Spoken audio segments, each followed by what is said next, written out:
As scoldings went, it was a mild one. Freya's mysterious aches were much like her own flutters and twitches, although in Freya's case, it signalled an impending change in the weather.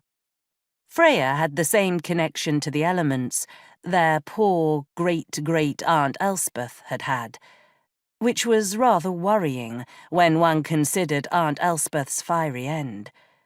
Still, Freya's talents had proved extraordinarily useful these past few months, perhaps even more so than Cat's, though Freya's particular skills didn't line their pockets the way Cat's potions and unguents did.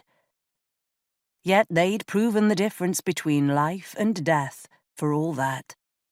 "I won't stay out for long. I don't like that wind." Freya regarded her in silence for a moment. "Perhaps you'd better put off your trip to the village for another day." "It can't wait, I'm afraid." Cat buttoned the front of her cloak and settled the deep hood over her head so it covered most of her face. All the better to hide her from the prying eyes of the citizens of Dunvegan. "I don't like this, Cat." "Nonsense. I'll be back before you know it, I promise it." She drew her basket over her arm, taking great care to avoid her sister's concerned gaze.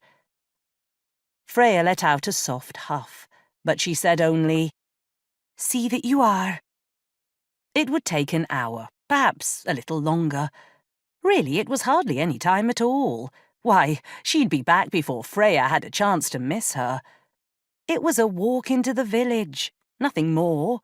She'd done the same walk dozens of times before. There was no need to fall into hysterics over it, for pity's sake. It wasn't as if the villagers were really going to chase her into the woods. It was just a dream, nothing more. It meant nothing.